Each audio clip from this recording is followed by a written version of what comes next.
Bonjour à tous, je profite de cet épisode pour vous parler de Sailors. Sailors avec un Z, c'est la plateforme de vidéo à la demande par abonnement dédiée à l'univers de la voile de compétition lancée évidemment par Tip & Shaft. Avec Sailors, notre objectif est de proposer aux passionnés le meilleur de la voile de compétition en streaming sur une plateforme accessible depuis tous vos appareils, ordinateurs, téléphones ou tablettes. Au menu, des documentaires, des séries, des récits de courses, des portraits, des sagas, pour beaucoup disponibles uniquement sur Sailors. C'est le cas par exemple de Duel, le doc sur la bataille acharnée entre Pierre Quiroga et Xavier Macaire, acclamé par la critique, on peut le dire, lors du dernier Sailors Film Festival. Nous approchons la centaine de contenus disponibles sur la plateforme et Sailors propose chaque jeudi des nouveautés, le tout pour le tarif attractif de 5,99€ par mois ou de 60€ par an. Tout ça se passe sur sailors avec un Z.com.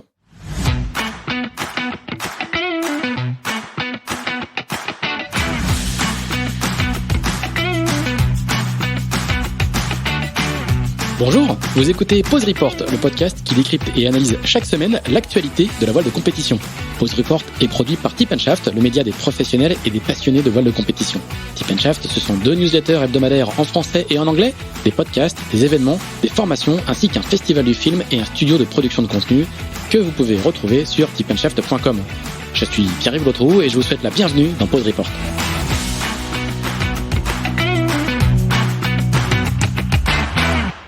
Bonjour à tous et bienvenue dans ce 76e épisode de Pause Report, le podcast hebdo de Tip & Shaft qui explique, décortique, décrypte et analyse l'actualité de la voile de compétition sous toutes ses coutures en compagnie des meilleurs experts. Nous sommes le mardi 7 juin, il est 9h38 et nous allons parler évidemment de la 2e édition de la Vendée Arctic Les Sables, une course de 3500 000 réservée à la classe IMOCA, dont 25 solitaires vont prendre le départ dimanche prochain depuis les Sables d'Olonne, dont nos 3 invités qui vont nous parler de leurs objectifs respectifs. Le premier d'entre eux fait partie des favoris sur son plan Verdier Linked Out. Il s'agit de Thomas Ruyant qui est encore à Lorient et qui va bientôt prendre la route des Sables d'Olonne. Salut Thomas. Salut Pierre-Yves, salut à tous. Le second est à la barre de Fortinet Best Western, l'ancien plan Verdier VPLP de Boris Herman. C'est Romain Attanasio qui, lui, est encore du côté de Trévignon avant de prendre lui aussi la route des Sables d'Olonne. Salut Romain. Salut, je prends la route dans 1 heure. Dans 1 heure. On a donc juste 1 heure, pas plus. Et le troisième, c'est un petit nouveau qui vient d'arriver sur le circuit IMOCA, qui navigue à bord d'un 60 pieds à dérive, l'ex-banque populaire de Clarisse Kramer, entre autres. Et c'est Benjamin Ferré qui, lui, est déjà au sable. Salut Benjamin. Salut Pierre-Yves. Alors avant de parler de cette Vendée Arctic, qui s'annonce comme étant quand même un très gros morceau et on va en parler assez longuement avec ce parcours vraiment particulier. Avant de parler de Vendée Arctic, Thomas, Romain, vous avez participé vendredi à la grande parade du Vendée Globe. On a vu les photos.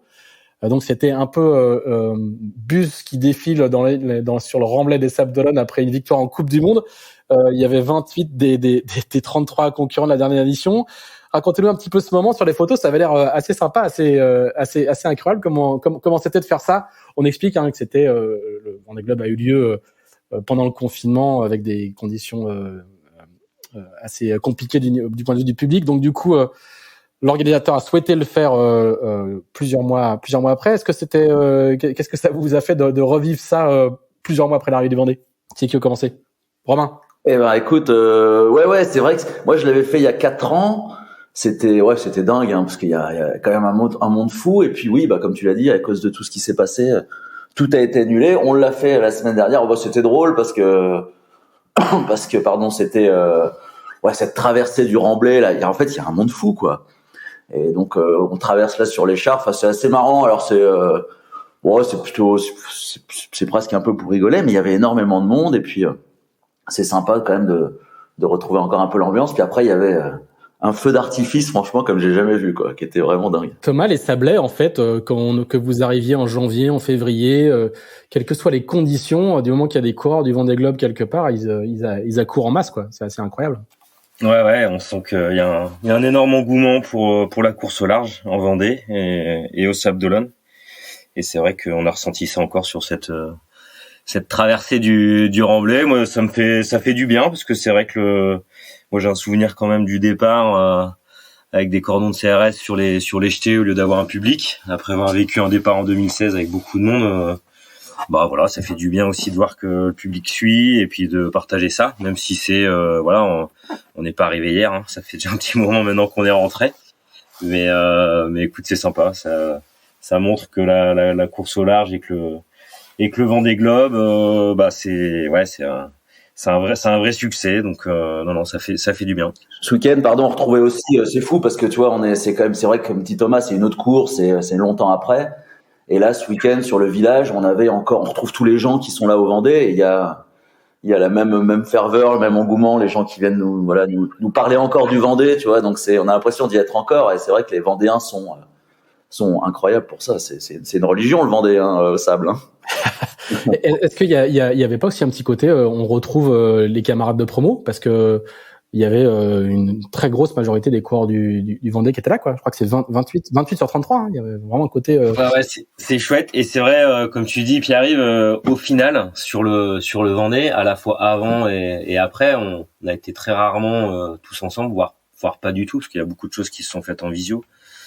Et donc c'est vrai que bah moi, il y a encore des coureurs qui étaient sur le dernier Vendée que je découvre, hein, et que j'apprends à connaître, parce que puis là en plus il y a tous les nouveaux de la classe IMOCA qui arrivent, donc finalement ouais, on n'a pas eu d'occasion finalement de fêter un peu ça tous ensemble, et puis de passer du temps avec ces coureurs qui finalement, on était dans la même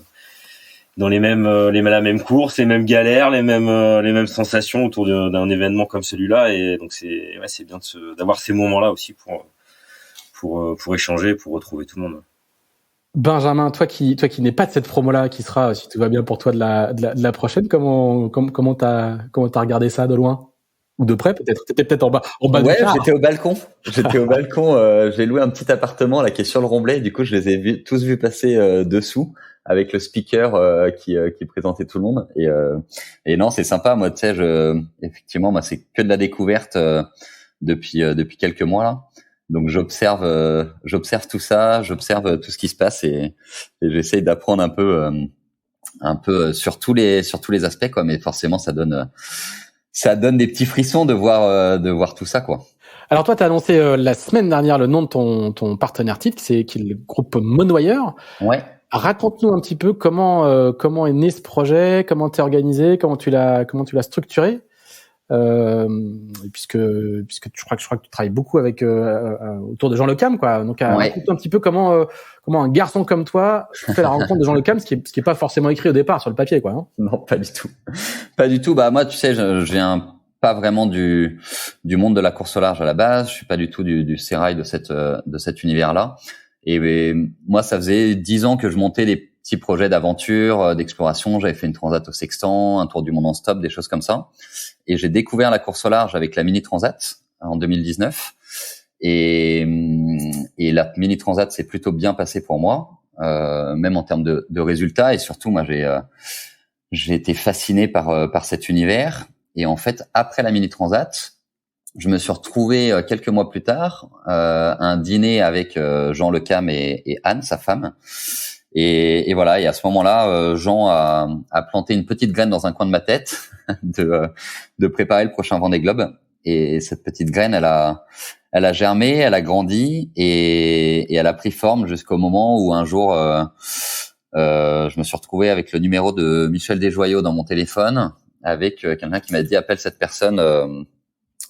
Il a un bateau à vendre, et c'était au moment du passage du Cap Horn de Clarisse. Et voilà. Et donc derrière, j'en ai parlé à Jean, tout s'est un peu accéléré.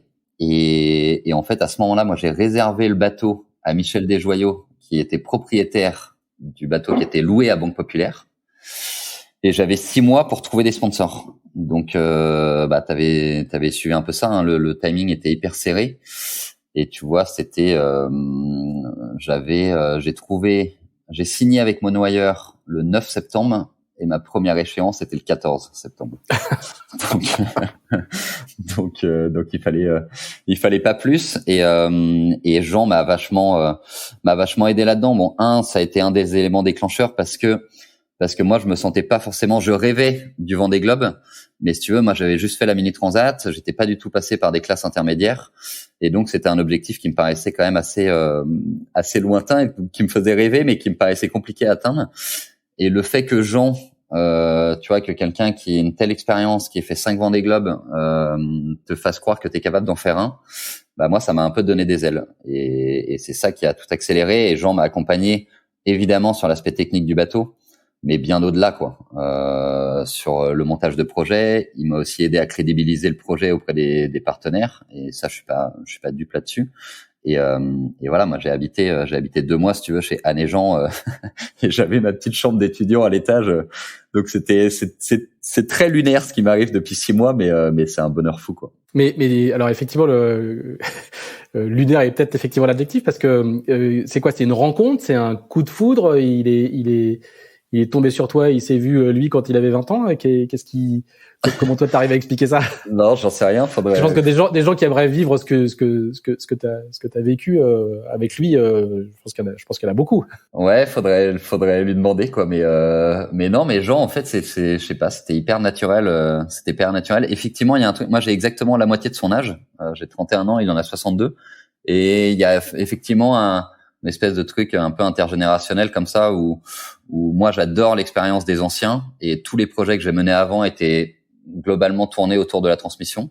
Et Jean, j'ai l'impression qu'il est rentré dans une phase où il adore ça aussi. Et du coup, on s'est bien retrouvé là-dedans, on s'est bien retrouvé dans l'esprit un peu collaboratif qu'on avait envie de donner au projet. Tu vois, moi, je venais de la Mini et j'adorais cette atmosphère-là et cette ambiance. Et Jean avait envie de monter un truc un peu collaboratif avec plusieurs bateaux, avec plusieurs skippers. Et moi, je trouvais ça génial. Donc on s'est bien retrouvé là-dedans. Et humainement, ça a vachement accroché, quoi. Alors vous êtes du coup il y a un petit groupe autour de lui, hein. T'es pas le seul en fait. Il y a Éric Bellion et Violette d'Orange aussi, c'est ça, hein. Vous êtes organisé. Je sais pas si c'est très très structuré, mais il se trouve qu'il y a autour de lui, comme tu disais, plusieurs coureurs, quoi. Ouais, exactement. Bah en fait, il y a Éric qui aujourd'hui loue Hubert, donc le bateau de Jean Le Cam, pour accumuler des milles en attendant d'avoir son nouveau bateau qu'il fait construire avec Jean. Et dans la foulée, le plan, c'est que Violette d'Orange, avec qui on s'est pas mal entraîné et que moi j'invite à chaque entraînement sur mon bateau, récupère Hubert après la route du Rhum pour elle préparer le Vendée Globe. Donc ouais, c'est hyper collaboratif et c'est vachement bien parce qu'on échange. Tu vois, on fait les entraînements ensemble. On est 2 bateaux à dérive qui sont en fait assez similaires et du coup, même pour progresser, c'est assez chouette, ouais. Alors, tu as participé juste il y a quelques semaines aussi à ta première course, qui était la Guyader Bermude 1000 Race. Je vais y arriver, début mai. Thomas aussi, tu as participé. Thomas, toi, t'as été malheureusement contraint à l'abandon. Est-ce que tu peux nous expliquer un petit peu ce qui s'est passé et puis nous confirmer que le problème est bien résolu? Ouais, je vais démarrer par ça. Le problème est bien résolu. Je vous rassure, et on est bien prêt, bien motivé pour la suite de la saison et notamment la Vendée Arctic et ça. Qu'est-ce qui s'est passé? Écoute, on a eu un début de course bien varié, bien tonique, avec beaucoup de conditions. J'étais plutôt bien dans le match, avec assez proche de Jérémy, avec Charlie avec un peu d'avance. Et on a eu tu sais, pendant toute la course, on avait un long front qui traversait le golfe de Gascogne, et le long de ce front, on a négocié une petite dépression associée, une petite dépression secondaire. Et en fait, c'est au passage de cette petite dépression, on a eu le vent est monté pas mal, et dans une abattée, j'ai une pièce mon système de barre, je vais pas rentrer dans tous les détails, mais cette pièce qui a cassé, et du coup, je me suis retrouvé sans direction. Du coup, ça fait un peu tout drôle, voilà. Et donc, c'est sur une abattée, une petite survente où je casse cette pièce-là. Il y avait pas mal de mer, beaucoup de vent, donc je me suis mis à la cape le temps de regarder ce qui se passait et d'essayer de régler le problème déjà pour pouvoir rentrer, parce que sans direction, c'est pas simple. Et donc cette pièce qui a cassé, au final, j'ai réussi à rentrer avec très peu d'angle de barre et bateau à plat, et avec une vitesse réduite. Ça me permettait quand même de retrouver un peu de barre. Voilà, donc évidemment je suis déçu parce que c'est la première de la saison, donc démarrer par un abandon, c'est pas drôle pour moi, pour l'équipe aussi qui prépare le bateau. En même temps, on a aussi vu qu'on était dans le match. Moi, c'était aussi le retour au solo depuis le Vendée, et puis Puis on retrouve, voilà, j'ai assez vite retrouvé mes marques, donc il y a encore plein de choses sur lesquelles évidemment on peut progresser. C'est ce à quoi on s'est attaché depuis le retour de cette course-là. Mais c'était malgré tout une belle entrée en matière de la saison, quoi. J'ai vu que j'étais voilà, je jouais devant et que j'étais bien en place sur mon bateau. Donc écoute, voilà, une petite déconvenue avec cette casse, mais on a résolu le problème rapidement, et puis 4 jours après être rentré, j'étais de nouveau sur l'eau pour naviguer et m'entraîner avec le bateau. Donc voilà, aujourd'hui tout va bien, et ça a pas entamé la motivation pour la suite, en tout cas, ça c'est sûr.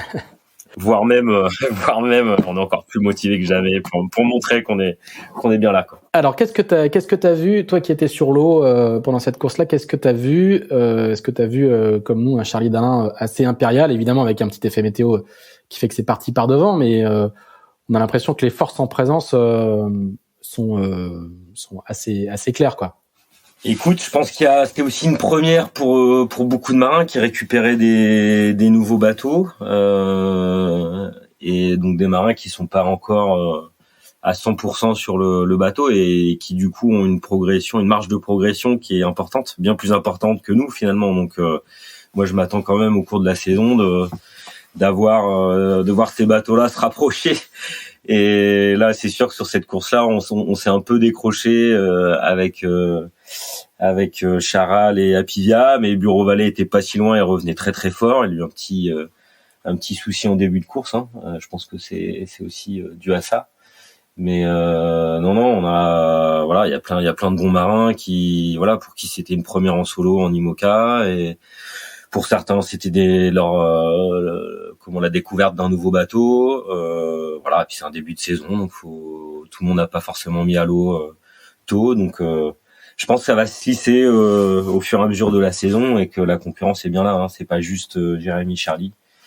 Il y a plein de très très bons compétiteurs au sein de la flotte, donc je pense que ça va aller vite. Après, c'est sûr que Charlie fait peu d'erreurs.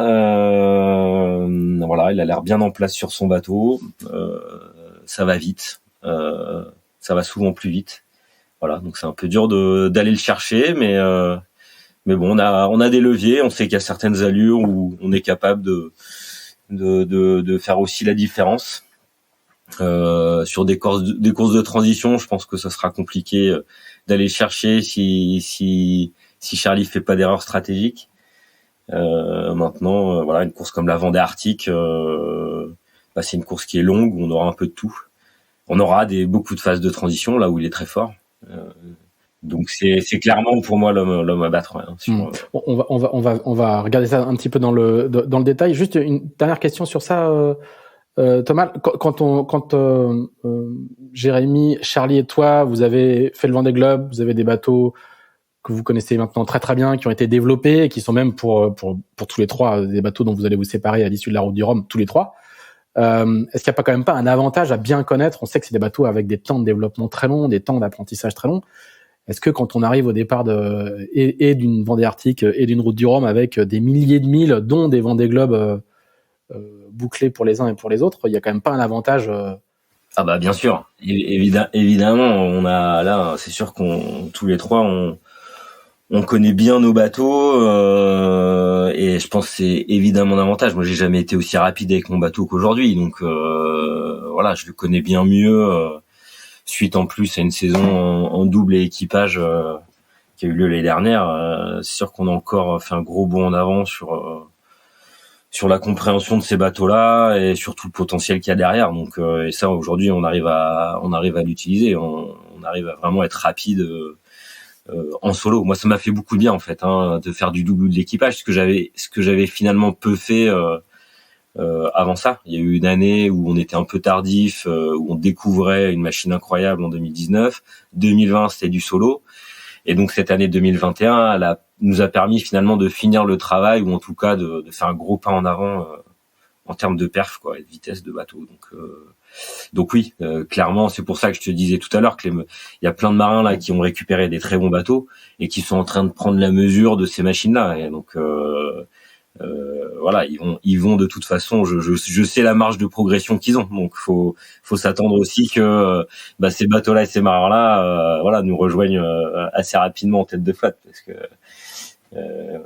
voilà, ils ont une grosse marge de progression, ça c'est sûr. Alors Romain, toi tu fais partie de ces marins-là puisque tu as récupéré l'ancien bateau de Boris Herman. Tu n'étais pas sur la Bermude, tu préférais naviguer avec Francis Cabrel, qui est le parrain de ton bateau. Ça va faire comme bientôt un an que tu as le bateau, ou à peu de choses près. Est-ce que fais-nous un petit peu le bilan de cette première année de navigation et puis magnifique, Romain, d'ailleurs, les images là sous le pont à Lisbonne, là, incroyable. J'ai vu quelques images de ton bateau, c'était fou. Ouais, Romain, donc du coup fais-nous un petit bilan de cette première année avec ton nouveau bateau. Ouais, écoute, c'est sûr que c'était j'ai récupéré ce bateau Fortinet Best Western à l'arrivée du Vendée. Ouais, t'as pas eu de vacances, toi, hein, si t'es direct, hein. Ouais, carrément, ouais. En fait, j'écoutais tout à l'heure ce que racontait Benjamin. C'est vrai que c'était un peu la même chose, que j'ai quasiment négocié ce bateau pendant les 15 derniers jours du Vendée. Et puis ensuite, tout s'est enchaîné avec l'arrivée de Fortinet, qui, bien sûr, on avait besoin d'un nouveau sponsor parce que, avec un foiler, tout est plus cher. Et je trouvais que c'était super d'avoir eu cette année en double post Vendée Globe avec Sébastien Marcet, parce que ça permet de prendre le bateau en main. Pour moi, c'était quand même un gap énorme entre mon ancien bateau et celui-là. Hein. Ça, faut reconnaître que ça a quand même plus rien à voir. Et donc cette Jacques Vabre m'a permis, aussi Boris l'équipe de Boris m'a pas mal aidé. En fait, ils nous ont un bateau comme ça. En fait, tu le récupères pas démonté au chantier, quoi. Ils nous l'ont mis en main, c'est-à-dire qu'on l'a mis à l'eau ensemble, et puis ensuite on a passé 2 mois à naviguer avec l'équipe de Boris pour vraiment tout comprendre, tout ce qui était notamment tout ce qui est électronique, c'est des choses que je connaissais pas, tu vois, les capteurs de charge, la fibre optique, tout ça, j'avais jamais eu encore. Donc oui, ça demande un peu de temps. Avec Seb, pour ça, c'était vraiment chouette de faire toute cette saison. Et puis il y a eu ce début d'année. Alors moi, j'ai pas fait la première course parce que pour Fortinet, on a fait un tour d'Europe, c'est-à-dire qu'on est allé à Londres, Portsmouth, Lisbonne. Alors je te cache pas qu'au début, ça nous embêtait un peu parce que déjà ça met un temps fou à organiser. Et puis après, moi ça m'embêtait d'aller faire ça à la place de faire une course. Et finalement, déjà c'était un très très beau voyage. On a fait quand même des trucs de dingue, d'aller naviguer d'aller sous Tower Bridge, mais surtout de faire des wheelings sous le pont de Lisbonne. Et puis en fait, du coup, j'ai vachement navigué. Ça m'a permis de passer un mois sur le bateau. Alors d'abord en équipe, et puis ensuite, j'ai dû remonter tout seul de Lisbonne jusqu'au Sable pour faire ma qualif pour la Vendée Arctique, puisque la règle, c'était que ceux qui ont changé de bateau, les nouveaux arrivants à la classe IMOCA ou ceux qui ont changé de bateau après le Vendée Globe devaient faire une qualif. Et même si j'ai fait la saison dernière qui était en double, du coup, j'ai quand même dû faire une qualif. Francis Le Goff, le directeur de course, est intraitable. Est-ce que tu as fait évoluer le bateau un petit peu pendant cette année ou il est tel que Boris te l'a vendu? Non, alors c'est un peu les deux, c'est-à-dire que il est dans son jus, puisque l'année dernière, quand je l'ai eu, j'avais pas trop de connaissances du bateau. En fait, tu sais, on devait même faire des voiles neuves, mais en fait, je savais pas, à part reprendre exactement ce qu'avait fait Boris, qui pour le coup, lui connaissait parfaitement son bateau. J'avais pas trop d'idées, donc je me suis dit, je vais déjà passer l'année et voir un peu, déjà le prendre en main tel quel, quoi. Et en fait, cet hiver, on s'est lancé dans une peinture. Alors je suis désolé, c'est pas très technique au niveau de performance. Quoique, on a gagné pas mal de poids, mais ça nous a pris quasiment tout l'hiver parce que ça prend 2 mois à poncer à 4 personnes. D'abord, on commence à la ponceuse, mais on finit tout à la main. Donc c'est vrai que finalement, on a presque fait que ça, à part quelques petits réglages. Tu vois, on a un peu de quête en plus. On a changé un tout petit peu une cale de foil. Mais ça reste quand même, pas grand chose pour l'instant. Moi, mon appréhension. Pour moi, le gros défi de cette saison, c'était même si, alors ça paraît bizarre parce que j'ai fait 2 Vendée Globe, mais puis j'ai quand même navigué beaucoup en solo, je pense, mais pour moi, le gros défi de cette année, et je te cache pas que c'était un peu ce qui me travaillait cet hiver, c'était de naviguer en solitaire sur ce bateau, parce que, encore une fois, c'est assez impressionnant les vitesses de ce bateau quand à deux avec un gros costaud comme Sébastien qui est avec moi. C'est déjà des fois on se laisse un peu embarquer. Donc je me disais tout seul, il y a des moments, ça doit quand même être un peu tendu, quoi. Donc cette qualif, ce retour de Lisbonne m'a fait vachement de bien de naviguer tout seul. Et puis là, bah ouais, la Vendée Arctique, ça va être le grand saut, quoi. Tu disais tout à l'heure, hein, on a l'impression, en plus c'est chaud parce qu'on a quand même, on se disait tous depuis quelque temps que c'est la petite course de début de saison, tu vois. Mais en fait, pour moi, c'est l'événement majeur de la saison. Je pense que ça va être, comme on en parlait tout à l'heure, ça va être sacrément dur, hein. Alors, on y vient juste après. J'ai une toute dernière question quand même pour Benjamin et pour finir un petit peu cette avant Vendée Arctique. Benjamin, toi aussi, t'as couru la Bermude Mille Race et c'était ta première course en IMOCA. Ouais. J'avais fait 2 jours en solitaire avant. Comment s'est passé ce bizutage ou ce dépucelage? Ouais, c'était incroyable. C'était incroyable déjà d'être sur les pontons. Tu fais 11e, hein, c'est ça, hein? Ouais.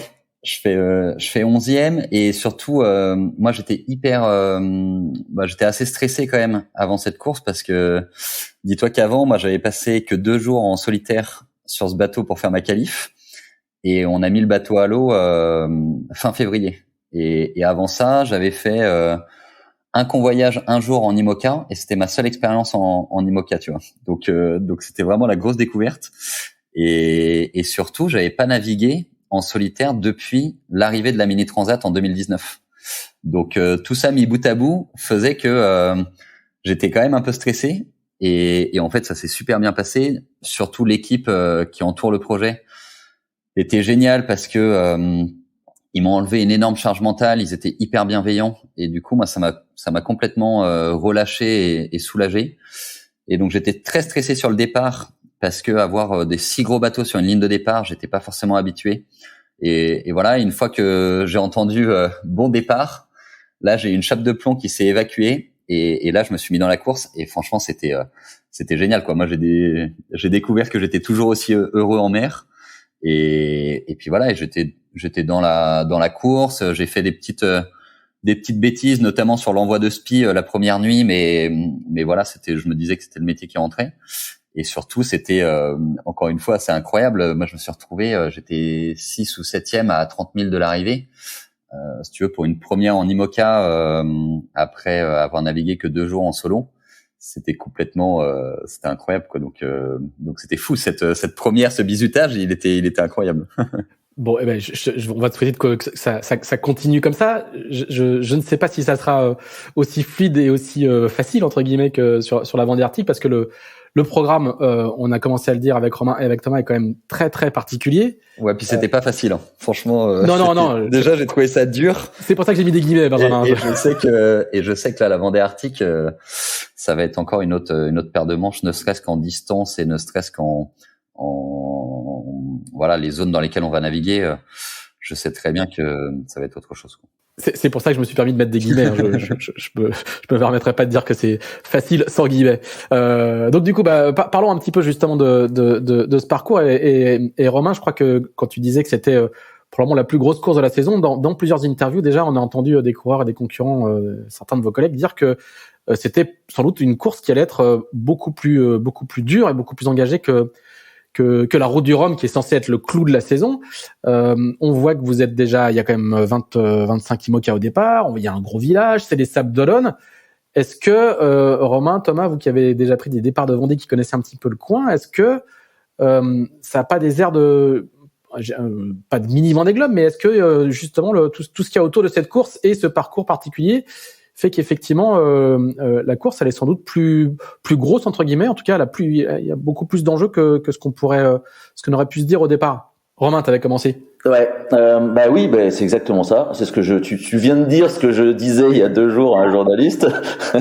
C'est que oui, on parle de la Route du Rhum, la course phare, la course phare de la saison, la course majeure de la saison, mais là, moi j'avais un peu suivi, je l'avais pas faite, mais j'avais suivi il y a 2 ans la précédente Vendée Arctique, qui était allée moins nord pour le coup. Et c'est vrai que, en fait, on va face aux éléments qui arrivent de l'ouest. Donc en fait, ça change tout le temps de voile. C'est pas les alizés du tout. Et puis il fait froid. C'est une zone qu'on connaît très peu. Et aller, au nord de l'Islande comme ça. Si on fait le tour d'est en ouest, comme c'est comme ça peut être prévu, comme il y a 3 parcours, hein. Donc il y a un tour de chaque côté et une bouée virtuelle au nord de tout ça, mais sans contourner l'île. Mais si on fait le tour, côté Groenland parce que côté ouest de l'Islande, on est quand même très très proche du Groenland, c'est quand même des zones où on n'est jamais allé. Donc moi je vous dis que je trouve que c'est quand même ça va être sacrément difficile. Thomas. Ouais, écoute, alors moi j'avais fait l'édition il y a 2 ans, mais on n'avait pas fait ce tour d'Islande. C'est vraiment la grosse particularité la grosse différence par rapport à la première édition. Moi je pense qu'on peut ramener d'une course comme celle-là et des images dingues. Donc moi je rêverais de pouvoir faire ce tour d'Islande. Je suis bien conscient que pour qu'on puisse faire ce tour, il faut que l'ensemble de la flotte puisse faire le même parcours. Et quand on arrivera en Islande, il y aura de toute façon de l'écart entre la tête et la queue de flotte, donc il faut que tout le monde puisse passer. Ça va être un petit peu l'enjeu pour qu'on puisse faire ce parcours-là. C'est le gros morceau de la saison. Je pense que ça va être une course plus dure que le Rhum. Après, c'est difficile de le dire en avance, parce qu'on n'a pas la météo ni pour l'une ni pour l'autre des courses, donc c'est souvent la météo aussi qui dicte un peu la dureté, le niveau d'engagement qu'il faut y mettre. Après une route du Rhum. En termes de distance, c'est à peu près une route du Rhum, hein. On va juste le rappeler pour les auditeurs. C'est un petit peu plus long même, je crois. C'est même presque un petit peu plus long. Donc ouais, c'est l'équivalent d'une grosse transat. Donc ça va être engagé, comme le disait Romain, les systèmes nous traversent au lieu d'aller à leur rencontre ou de les accompagner. Donc c'est une course de transition où on sait qu'on va devoir mettre beaucoup d'énergie pour manœuvrer, où stratégiquement il y aura quand même des gros choix à faire et ça sera loin d'être simple. Donc finalement c'est une course qui a tout pour mettre du piment niveau sportif, quoi. Donc après la différence avec une route du Rhum, c'est que la route du Rhum c'est une course qui a une histoire, qui est très médiatisée. C'est une course de légende, donc ce que n'est pas encore la Vendée Arctique, mais je pense que c'est la volonté de la SEM Vendée, de la classe IMOCA, c'est aussi d'inscrire dans un calendrier. Et c'est une course IMOCA, quoi. C'est pas une course avec les autres séries. Donc ça peut faire partie d'une grande, ça peut devenir une grande classique.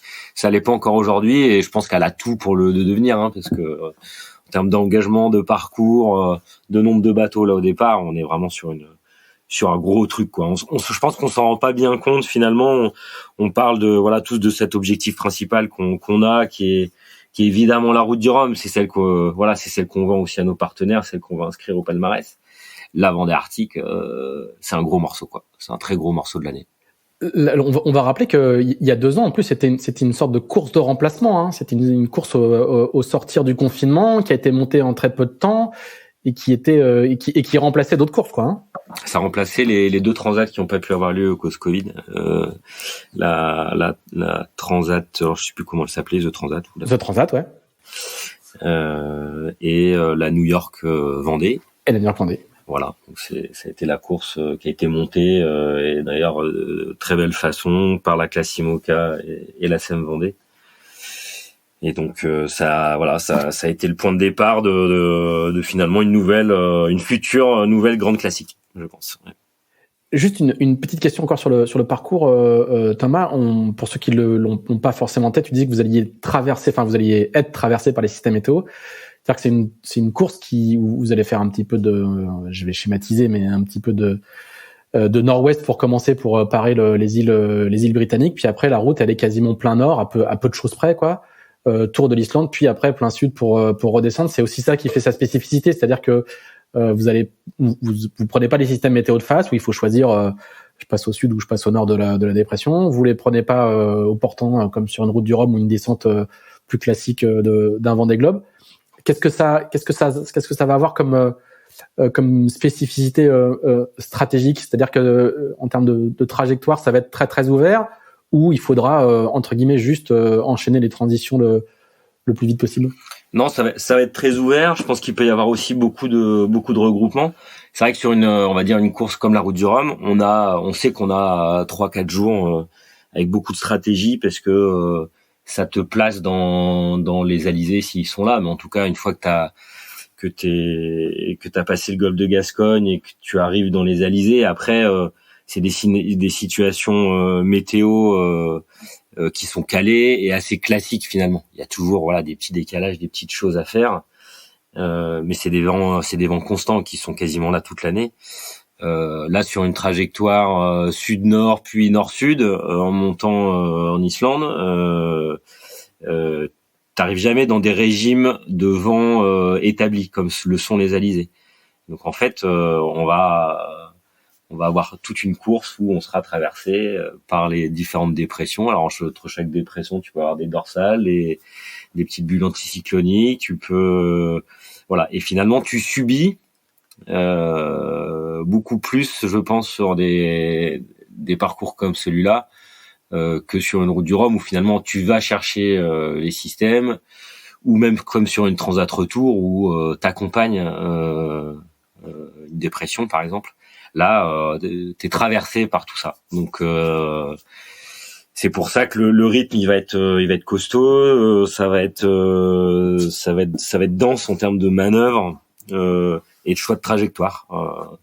Donc ça va être une course très technique, je pense. Comme ça l'a été il y a 2 ans. Et puis finalement, il y a 2 ans, on a quand même eu de la chance d'avoir une météo assez clémente dans le nord. On a eu un peu de vent pour partir au près et un peu de portant dans la brise en milieu de montée vers l'Islande, mais on a quand même eu des conditions assez cool, j'ai l'impression. Et on est arrivé cramé. Parce que même quand c'est cool en IMOCA et s'il y a des changements de voile, tu te mets vite dans le rouge. Donc je m'attends à une course très physique et va falloir assumer le rythme, faire les bons choix de voile parce que clairement on va passer aussi du temps avec pas forcément la voile optimale, mais il faudra optimiser ces changements. Donc ça va être un peu tout l'enjeu, quoi. Va falloir être malin sur la toile à porter, sur la trajectoire à adopter. Ça va être une course. Il va falloir être lucide jusqu'au bout, je pense. On a fait une petite étude avec, je crois que je veux pas dire de bêtises, c'est pas Bernot, mais c'est Nico Louven. On a fait une petite étude, un petit roadbook. Tu sais, on fait des roadbooks météo de chaque course. Et Nico avait regardé sur les 22 dernières années, au 9 juin, au 15 juin, je sais plus. Enfin bref, pendant la course, 17 fois, il y a une dépression qui passe sur la zone de course, c'est-à-dire entre l'Irlande et l'Islande. Et alors je crois qu'il y a jamais eu très fort. Je crois qu'il y a jamais eu plus de 25 ou 30 nœuds. Mais moi, je rejoins Thomas. Ce qui a l'air d'être la difficulté de ça, effectivement, c'est trouver la bonne route et puis avec la bonne voile. Et je pense que j'ai l'impression que effectivement les manœuvres, les changements de voile, c'est en IMOCA, c'est un truc qui prend énormément de temps et c'est le truc où on doute souvent, c'est-à-dire que tu te demandes à chaque fois si t'as la bonne voile. Et quand il faut en changer, ça prend beaucoup de temps. Surtout certaines voiles, tu vois, remplacer un grand Genac par un J0 ou inversement. Ça, c'est des manœuvres qui prennent vachement de temps et qui font perdre beaucoup de milles. Donc la faire pour rien, c'est pas des dizaines de milles, mais pas loin, au moins 10 000 ou 5 ou 10 000 de perdus, quoi, quand le temps de faire la manœuvre. Donc là, peut-être la clé de la course sera là, effectivement. Et puis en termes d'allure, ça va être sportif parce que si je fais, je connais pas justement les statistiques, mais si vous prenez les DEP qui arrivent de l'ouest et que vous faites du nord, ça va être il y aura beaucoup de reaching et d'allure très très rapide sur vos bateaux. Donc assez engagé, quoi. Ouais, puis alors t'as vu ces bateaux-là, j'en parlais avec Jean-Luc Nélias qui est quand même, qui travaille, tu sais, pour Charlie maintenant, qui est le directeur de l'équipe, qui a beaucoup navigué en trimaran, et il me disait, mais qu'est-ce que c'est que ces bateaux, quoi? C'est au reaching, quand le bateau il vole et qu'il saute les vagues, il dit, mais c'est pas possible, quoi, c'est intenable. Donc, ça risque d'être difficile de faire un café pendant cette course. Ça va, Benjamin? Quand t'écoutes, j'écoute. J'ai des idées par d'expérience. Tu peux toujours y aller? Je me rappelle d'Alex Thompson qui disait, dans ces conditions-là, j'en ai marre de risquer ma vie à chaque fois que je vais aller aux toilettes. Ça peut être le cas, là. Benjamin, t'es content de pas avoir de foil? Ouais. Mais bien souvent, même, tu vois, sur la première course, après le passage de front avec la dépression secondaire, là, toute la descente, où moi je trouvais que ça allait déjà très vite. Et je pensais à mes petits camarades en foiler et je me disais mais comment ça doit être Oh, mes foils, ils étaient rentrés, hein, Benjamin, t'inquiète. Je me demandais comment ça se passait chez eux, quoi. Non, mais moi j'écoute beaucoup, tu vois. Je suis, bah oui, forcément. Moi, c'est de la découverte surtout, et du coup, j'essaye d'observer, d'écouter un peu tout ce qui se dit, et c'est génial de pouvoir côtoyer tous ces grands marins parce que chaque petite phrase, chaque analyse, c'est un truc de plus dans ma besace d'expérience et d'apprentissage, tu vois. Comment tu t'es préparé justement pour une course comme celle-là? Ben, comme la précédente, moi l'objectif T'as navigué 2 jours. Comme d'habitude, quoi. L'objectif il est clair, c'est de finir la course. Et tu vois, il est marqué à l'intérieur du bateau. Donc l'objectif c'est de naviguer à mon niveau. Et je l'ai vu sur la première course et que c'était assez rigolo parce que comme cette première course s'est assez bien passée, et ben il y a eu des petits moments pendant la course où j'avais des petits excès de confiance et je me mettais à naviguer comme sur un mini, sauf que j'étais en IMOCA, quoi, et j'étais tout de suite sanctionné. Et je trouvais ça hyper intéressant, c'est que comme j'en dis, dans la vie, dès que tu fais le kéké, tu te prends des claques, quoi. Et moi, il y a eu 2-3 fois sur la première course où j'ai commencé à naviguer au-dessus de mon niveau actuel en IMOCA et j'étais tout de suite sanctionné. Et donc là, ça va être un des objectifs de cette course. C'est vraiment, c'est plus un trail, c'est un ultra trail. Ça va être un marathon et du coup, c'est ça que j'essaye de bien ancrer dans un coin de ma tête. C'est qu'il va falloir naviguer à mon niveau tout du long, quoi. Ouais, c'est un marathon, Benjamin. L'ultra trail, c'est pour dans 2 ans. En tout cas, je vais noter la phrase dans la vie, quand on fait le kéké, on se prend des claques. Ça, je vais c'est là. Signé Jean Le Cam. Ça fait partie des punchlines de Jean. Et Benjamin, tu es intégré, tu es intégré à Port-la-Forêt ou t'es dans un pôle Ouais, bah moi j'ai de la chance parce que j'ai intégré le pôle Finistère course au large. Donc tu connais tous les grands marins qu'il y a là-dedans et quand tu rentres à l'intérieur du pôle et que je regarde les petites photos sur la droite et que je vois tous les gros noms et que je me vois au milieu de ça, je me demande un peu ce que je fous là. J'ai un peu le syndrome de l'imposteur. Et puis à côté de ça, il y a Tanguy Le Glatin, moi qui m'a vu faire mes premiers virements de bord en mini et qui m'accompagne aussi. Et c'est une des personnes clés de mon puzzle, c'est que c'est une des premières personnes à qui j'ai parlé de Vendée Globe et qui a navigué un peu avec moi. Et à côté de ça, il y a Pierre Brasseur et Gilles Damaille qui ont rejoint l'équipe, qui sont aussi 2 grands noms de la course au large. Donc tu vois, moi j'ai essayé vraiment de pallier mon inexpérience avec en essayant de bien m'entourer, quoi. Et avec un bateau qui est super fiable, qui est en plus assez performant. Donc j'ai tous les ingrédients et maintenant c'est à Pépin de faire le taf sur l'eau et tu peux bien parler autant que tu veux à terre. J'ai bien compris qu'en course au large c'est sur l'eau que ça se passe, quoi. Et c'est sur l'eau qu'il faut faire ses preuves. Donc moi j'essaie de m'atteler à ça, quoi. Romain, Thomas, une petite question encore sur le parcours. Est-ce que au nord de l'Islande, là, où l'un des parcours passe au nord de l'Islande, est-ce que il y a des risques de glace? Non. Alors, je commence. Vas-y, Thomas, oui. De toute façon, on a des zones comme sur le Vendée qui nous limitent finalement dans les trajectoires, mais la trajectoire naturelle fera passer, si on fait le tour de l'Islande, proche des côtes. Et on a un courant froid qui longe le Groenland et qui empêche les glaces de venir proche de l'Islande. J'ai d'ailleurs eu Thierry Dubois au téléphone hier, qui est au Groenland en ce moment. Et donc il m'a aussi bien rassuré sur ce point-là. Il y a pas de glace autour de l'Islande. Elles sont proches malgré tout, mais voilà, la température de l'eau remonte très vite entre le Groenland et l'Islande et les courants empêchent les glaces de venir jusque l'Islande, surtout à cette période-là de l'année. Donc non, là, par contre, on peut naviguer serein concernant les glaces. Par contre, il y a beaucoup de cétacés dans ces coins-là. Voilà, donc il faudra quand même être très vigilant là-dessus. Ouais, il y a quand même du monde dans l'eau, donc à la fois pour nous et pour les cétacés, il va falloir faire particulièrement attention si on monte jusque là. Il y a combien de milles entre l'Islande et le Groenland? Alors, j'ai pas de Rena allumé là. C'est le détroit du Danemark, c'est ça, hein? Ouais, c'est très proche, hein. C'est vraiment pas loin. Ouais, donc vous passez vraiment près du Groenland, quoi. Hein. Bah, ouais. Et le tour de l'Islande, entre guillemets, il se présente comment? Vous avez des marques de parcours vous font passer un peu au large de l'Islande ou vous allez passer près des côtes? Non, c'est assez libre, hein. Comme souvent avec Francis, et moi je trouve ça très très bien, hein. Francis Le Goff, le directeur de course. Ouais, c'est des parcours simples, et sur le tour de l'Islande, non, on doit respecter l'Islande, qui c'est quand même, alors en termes de surface, je veux pas dire de bêtises, mais je crois que c'est pas loin de la moitié de la France, hein, donc ça reste quand même grand, ça va être long le tour. Et puis c'est haut. C'est haut, donc et puis en trajectoire. Si tu veux faire le grand tour pour éviter les dévents, c'est vraiment un très très grand tour qu'il faut faire, hein, donc ça va être plutôt rascaillou. On va plutôt passer proche de l'île.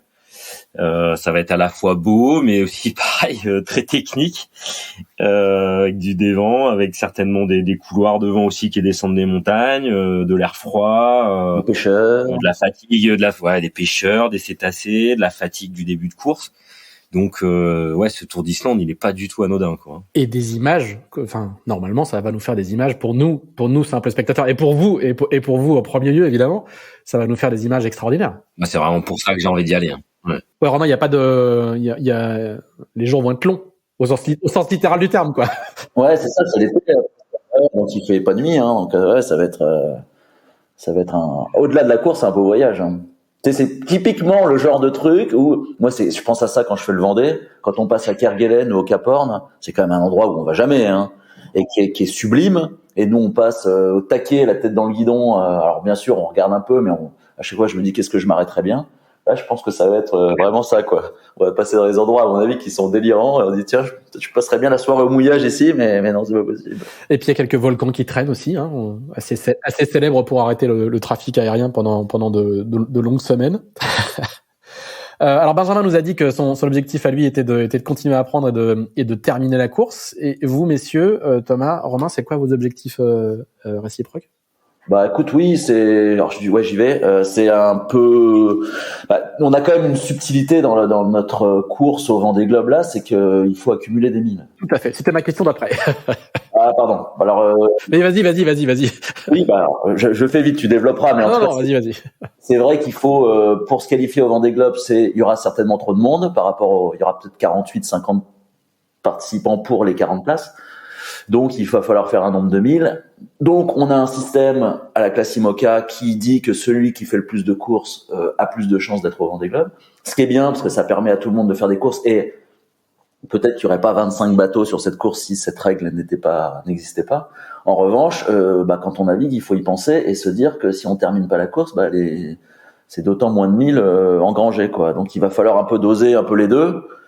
Et voilà, et arriver au bout, sachant toute la difficulté du truc. Donc ouais, ça va être c'est un mélange des deux. Alors ceux qui ont des bateaux neufs sont moins concernés, mais oui, pour nous, il va falloir quand même un peu assurer le coup. Puis quand on va dans des endroits comme ça, faut quand même penser qu'à un moment, faut revenir. C'est-à-dire? C'est quand même loin et il doit pas y avoir grand-chose là-bas comme moyen. Tu vois, casser le bateau au nord de l'Islande, en termes de logistique derrière, c'est quand même pas simple. Ouais, donc c'est un peu comme au Vendée, tu sais, moi j'y pense souvent dans le sud, je me dis mais là si je démate là, mais c'est quand même la cata, quoi. Donc faudra penser à tout ça, mais bon, c'est la voile, hein, c'est un compromis toujours entre performance, sécurité et puis voilà, quoi. Donc ça fait partie du job. Thomas, c'est quoi ton objectif? On va rappeler que tu avais fait 3e de l'édition 2020. Ouais. Derrière Jérémy Bayou et Charlie Dalin. Il faut finir, hein, comme dit Romain, mais bon, on va pas se mentir. Moi, j'ai envie de finir devant, donc c'est clairement l'objectif. Je suis moins concerné par la course aux 1000. Ouais, parce que tu vas avoir un nouveau bateau, on va en parler juste après. Parce que j'ai un nouveau bateau, et puis parce que de toute façon, même avec celui-là, voilà, je fais l'ensemble du circuit et de la saison, hein, donc. Il y a pas de prise de risque pour moi, ou il y a pas de risque de pas être au départ normalement du prochain Vendée. Donc et puis d'avoir goûté aussi à la victoire en IMOCA sur la Jacques Vabre, ça donne envie d'y regoûter de toute façon. Donc ouais, j'y vais pour ça, pour essayer d'être sur le podium évidemment, mais surtout pour essayer d'être sur la plus haute marche, quoi. C'est vraiment l'objectif. Je t'aurais pas dit la même chose l'année dernière ni il y a 2 ans. Mais là, je me sens bien avec un bateau qui est bien mature, même si on a eu un petit souci en début de saison, mais qui est bien identifié. Un bateau qui est fiable. Moi, je suis à l'aise sur mon bateau. On a trouvé plein de manettes pour aller vite l'année dernière. Voilà, donc je sais que la concurrence est forte, mais non, ouais, l'objectif il est d'arriver en tête au Sable d'Olonne. Ouais. Benjamin, est-ce que tu es concerné par la fameuse course aux 1000 dont on va entendre parler de plus en plus souvent, hein, qui est le fait qu'il faut accumuler le plus grand nombre de 1000 possible pour être sûr de pouvoir participer au Vendée Globe? Oui, je suis concerné. Après, je t'avoue que j'ai déjà tellement de trucs à appréhender que ce truc-là, honnêtement, moi, je l'ai un peu laissé de côté. J'ai tout fait pour m'y prendre le plus tôt possible. J'ai mis le bateau à l'eau dans les premiers. Je fais toutes les courses de la saison IMOCA jusqu'au Vendée Globe. Donc non, écoute, moi, je me mets pas trop de pression là-dessus et voilà, je me dis que en faisant toutes les courses sérieusement, ça passera et donc je me préoccupe pas trop de cet aspect-là en fait. Petite question annexe, tu as bouclé ton budget, tu as annoncé ton partenaire titre la semaine dernière, est-ce que tu as bouclé ton budget? Non, pas encore. En fait, le bateau, il s'appelle Monwire Duo for a Job et en fait, moi j'ai offert la moitié de la visibilité du bateau à une asso belge qui en fait de l'accompagnement de migrants et de gens issus de l'immigration. Et crée en fait des duos entre des gens de plus de 50 ans qui ont une grosse expérience professionnelle et des jeunes issus de l'immigration pour les aider à retrouver le chemin de l'emploi. Et en fait, il y avait une belle image à trouver entre le duo que je formais avec Jean. Et c'est des Belges en plus qui sont assez fun et qui font les choses de manière un peu décalée. Et du coup, moi, je leur ai offert la moitié de la visibilité du bateau. Et donc je cherche les derniers partenaires pour justement mettre en avant cette visibilité de cet assaut. Et donc aujourd'hui j'ai Monwire qui est mon partenaire titre. À côté de ça il y a quelques autres partenaires qui ont rejoint l'aventure, qui sont tu vois, j'ai le groupe C2A qui était mon premier partenaire en mini. J'ai mon école. C'est assez rare d'avoir une école sponsor du Vendée Globe. Mais j'ai vu ça. Donc j'ai oublié l'école en question. J'ai vu ça sur. C'est Schema. Moi, j'ai fait une école de commerce et tu vois, Schema. Ils te donnent de l'argent? Ouais. Ils sont sponsors. T'arrives à te faire rembourser tes frais de scolarité 10 ans après, quoi. Ouais. C'est pas mal.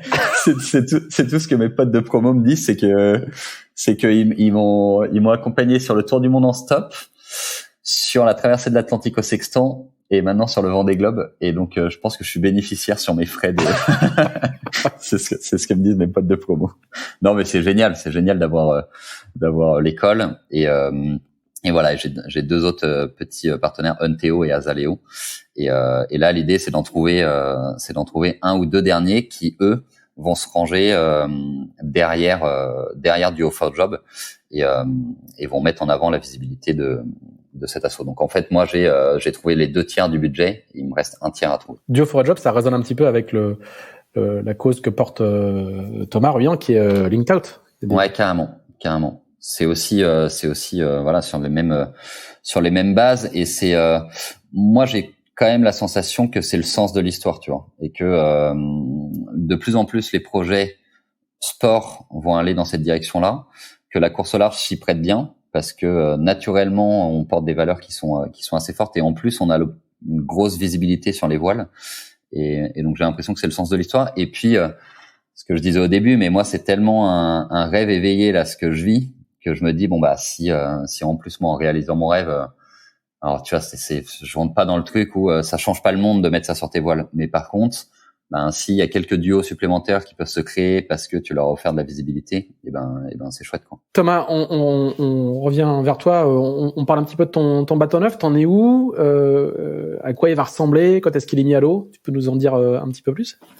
Alors il va être mis à l'eau début d'année 2023, sachant qu'on se met pas de grosse pression sur une date ou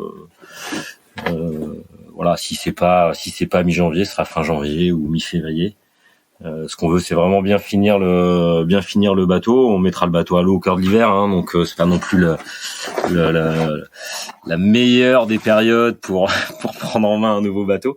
Mais plus on le mettra tôt à l'eau, et voilà, plus on sera content parce que ça nous sera du temps pour le mettre au point. Et c'est tout l'enjeu de ces bateaux-là. On en parlait tout à l'heure, mais voilà, avant de réussir à prendre la mesure de ces bateaux-là et d'en comprendre tout le fonctionnement, il faut du temps. Donc voilà, mais on veut pas se mettre de pression sur le timing de mise à l'eau, mais ce sera début 2023. Écoute, les choses sont bien en timing, ça glisse pas, donc on est bien là pour l'instant. La coque et la structure longie sont faites.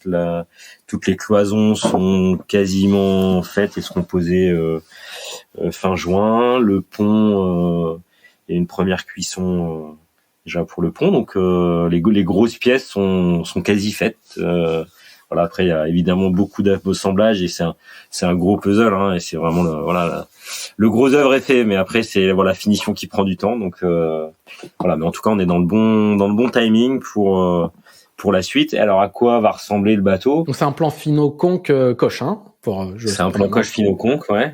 Donc c'est Antoine qui pilote un peu ce design team. Après il y a pas mal d'autres personnes qui viennent aussi alimenter ce design team. Je pensais à un bateau, intrinsèquement, ce sera pas plus rapide que le bateau que j'ai actuellement. Et c'est pas du tout ce vers quoi on voulait aller. L'idée c'était pas d'améliorer la vitesse. C'est des bateaux qui vont déjà très vite. On a une réserve de puissance finalement qui est juste dingue. Donc c'est souvent plus le marin qui met le curseur de la vitesse du bateau que la vitesse intrinsèque du bateau. Là, ce qu'on a voulu chercher, c'est cette amélioration de vitesse moyenne au large, en solo surtout. Donc c'est un vrai bateau de Vendée Globe, je pense, qu'on est en train de faire. Alors, voilà, c'est l'idée de départ, hein. C'est vraiment le cahier des charges et c'est ce vers quoi Antoine Coche et tout le cabinet Fino-Conque on travaille. On a vu PRB, le nouveau PRB de Kevin Scoffier était mis à l'eau il y a 2 semaines à Lorient. Il faut s'attendre à quelque chose de très différent. Ah bah finalement le PRB, alors il y a plein de subtilités, mais ça reste des carènes finalement assez proches de ce que j'ai aujourd'hui, des carènes assez tendues. Alors là on a vu une évolution au niveau de l'étrave, des bateaux assez bas sur l'eau avec plus de protection. Il est très très beau d'ailleurs le bateau PRB là. J'ai vu quelques images. C'est de toute façon, c'est que c'est des bateaux qui vont très très vite, hein. Sur le papier, c'est les meilleurs bateaux. Je pense que nous sur le papier, ce sera peut-être pas le bateau le plus rapide, mais en tout cas, voilà, je pense qu'on fait un vrai pas de côté encore une fois sur dans la conception pour aller chercher un bateau certainement plus facile. Aujourd'hui, j'ai un bateau moi qui va vite, mais qui demande beaucoup beaucoup d'énergie à réguler et à faire marcher à 100%, quoi. Et quand je suis pas à 100%, je suis pas à 90, quoi, hein. Je suis à 70-80%, quoi. Si t'es pas dessus, c'est dur à faire aller vite. Donc l'idée c'était aussi ça, c'est d'avoir un bateau plus facile à faire aller vite. Pas plus facile à vivre parce que ça reste des monocoques, donc des bateaux qui portent du plomb et qui vont à plus de 30 nœuds, hein. Donc de toute façon, c'est pas, par définition, c'est pas agréable. Ça, c'est des bateaux qui sont durs.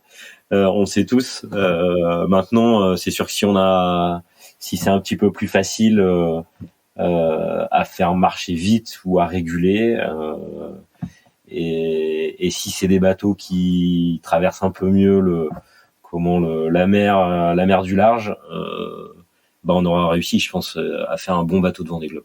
Voilà. C'est vraiment ce vers quoi on veut tendre avec ce nouveau bateau. Romain, toi, il y a pas de bateau neuf à l'horizon, en tout cas pas à ce qu'on sache, mais est-ce que l'hiver prochain il y aura des évolutions possibles sur ton... Ouais, carrément. Là, c'était encore une fois celui de la prise en main, mais on va le faire évoluer l'année prochaine, mais bon, ça reste. Je sais pas, c'est pour l'instant, j'essaye déjà de le faire marcher à 100%, ce qui est déjà un bon boulot. Le bateau, c'est un bon bateau. Alors c'est pas, il y a déjà 20 bateaux plus récents que le mien maintenant, entre les bateaux neufs et les bateaux de 2020, mais. Ouais, mais il avait été bien upgradé par Boris quand même. Ouais, voilà, juste avant le Vendée, et donc, franchement, quand il va pas vite, c'est pas de sa faute, hein, souvent, c'est que de la mienne. Et c'est vrai que j'ai rejoint, j'écoute Thomas qui dit quand t'es pas à 100%, t'es à 70%. C'est vrai que c'est un peu ça, quoi. Donc c'est pas évident de trouver, de trouver. En fait, ça marche pas tout seul, quoi. Donc c'est pas si évident que ça à faire marcher, faut reconnaître. Alors il y a une différence encore une fois aussi entre aller vite sur des petites courses ou dans la baie de Lorient, où là c'est vraiment le bateau qui va vite. Enfin, c'est vraiment sur le papier, plus il va vite, plus il ira vite dans la baie de Lorient. Après, le Vendée ou les courses en solo, il y a pas que ça qui rentre en jeu et effectivement, bien connaître son bateau et arriver à le faire marcher, à le rendre plus facile, même si c'est pas le plus rapide sur le papier, c'est sûrement ça le secret. Et donc du coup, c'est quoi les modifs que tu envisages pour l'hiver prochain? Nouvelle paire de foils? Alors là, pour le coup, on est plutôt en train de travailler sur les voiles que je n'ai pas. Donc, je devrais pas dire ça parce que c'est pas très vendeur pour mes concurrents. Mais figure-toi qu'on n'arrive pas à avoir toutes les voiles que je voulais parce que y a pas de tissu. Donc c'est quand même la misère. Là, je pars avec quelques voiles qui sont vieilles et ça me plaît pas du tout, mais j'ai pas le choix. Je les ai pas reçues. Il y a pas de tissu. Voilà, c'est comme ça. Comme dans beaucoup d'entreprises, comme dans beaucoup de secteurs, il manque la matière première. Mais après, on va essayer donc de travailler un peu là-dessus. Et puis moi, mon dossier là, c'est un peu les foils, quoi, d'arriver à les rendre. Je trouve que mon bateau, il cavite pas mal, donc j'essaie de rendre ça plus fluide. En gros, on avait fait des images aux entraînements à Port-la-Forêt d'Apivia, où vraiment tu sens que toi derrière le foil, c'est l'eau, elle glisse, il y a pas de remous, alors que moi, c'est un peu le bouillon, quoi. Donc c'est ça mon sujet du moment.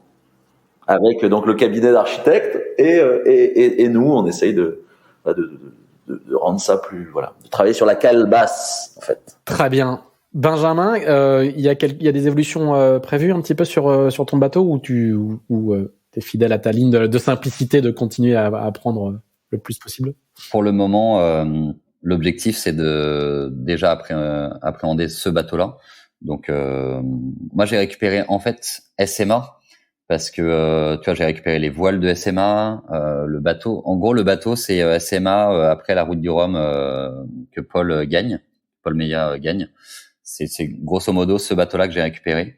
Et en fait, je me dis avant que je pousse ce bateau-là déjà à son maximum, il y a un peu de temps. Et une fois que j'aurai atteint cet aspect-là, on verra les évolutions. Évidemment, je vois bien que Jean, il a déjà des petites idées derrière la tête et voilà, c'est un technicien hors pair. En plus, sur des bateaux qu'il connaît très bien. C'est des bateaux à dérive et donc il sait exactement comment les faire évoluer. Il a fait faire un chemin assez incroyable à Hubert. Je sais pas s'il y a un chemin similaire à faire sur mon bateau, mais voilà, il a déjà des petites idées, mais il y aura pas de grosses transformations. Et par exemple, moi, c'est sûr et certain que je mettrai jamais de foil sur ce bateau-là, tu vois, jusqu'au Vendée Globe, j'irai avec un bateau à dérive, et ça, c'est assez sûr, quoi. Et puis chez Jean Le Cam, c'est presque interdit, quoi. Si tu veux continuer à pouvoir avoir table ouverte chez Jean, sinon t'auras plus ta piole chez Jean. Exactement. Puis on rigole avec ce bateau parce que c'est vrai qu'il est tellement léger, tellement performant, c'est quand même une réussite ce bateau depuis qu'il est sorti. Et on s'est tous dit putain, faut surtout pas le foiler. Il a raison, Benjamin, il faut le laisser comme ça parce qu'il est quand même très très rapide et pour le coup, pour le Vendée, où encore une fois la vitesse théorique sur le papier n'est peut-être pas le plus important, ça reste un bateau à dérive qui risque d'être très très bien placé, surtout bien mené par Benjamin.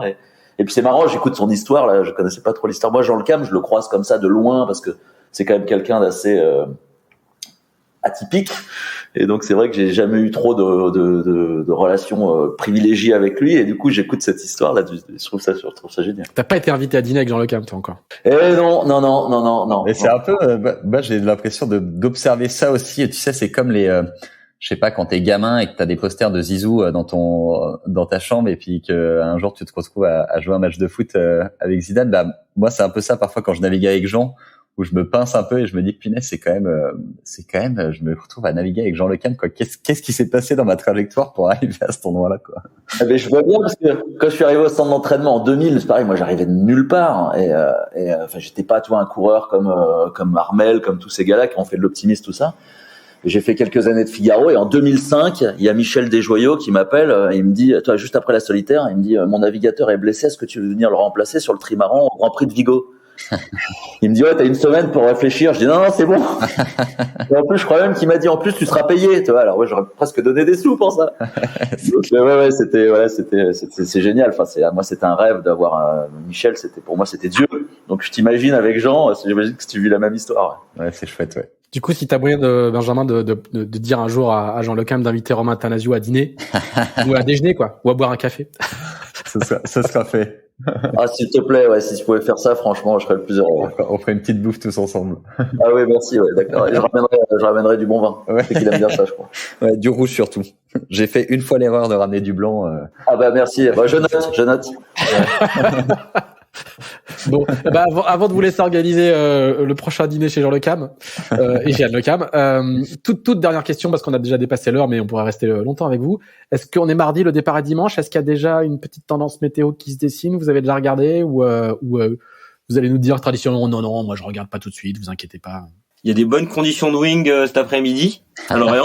J'en étais sûr. Non, mais tu sais, à chaque fois, on se fait peur une semaine avant, 10 jours avant, dire oh là là, t'as vu le départ, comment ça va être et tout, puis c'est jamais comme ça, donc il faut pas. Non, moi je suis depuis 3-4 jours là maintenant, je fais tous les jours un petit peu pour l'exercice, quoi. Pour juste rentrer tout doucement dans le match, de me faire de me projeter un petit peu. Mais je sais que ce que je regarde en ce moment, ce sera pas du tout les conditions qu'on aura, mais ça me permet de au moins faire l'exercice et d'avoir le cheminement, ce cheminement-là jusqu'au départ. Mais non, pour l'instant, on est encore loin. Hein. Très bien. Bon, eh ben, on va vous laisser donc aller faire de la wing ou aller prendre la route pour les Sables d'Olonne ou Grosse session entre midi et 2 là. Ah, j'ai mon sac à faire. Hein, Ouais, moi, je passe chez lyophilisé.fr pour me prendre un petit peu à manger, puis c'est parti. Très bien. Messieurs, merci beaucoup. Bonne route à vous. Bonne semaine au Sable, puisque la présence obligatoire arrive bientôt. Et nous vous y retrouverons normalement ce week-end, si tout va bien. Et puis à bientôt. Merci beaucoup. Ouais, merci Pierre-Yves. Merci à tous. Ouais, c'était sympa. Merci. Salut.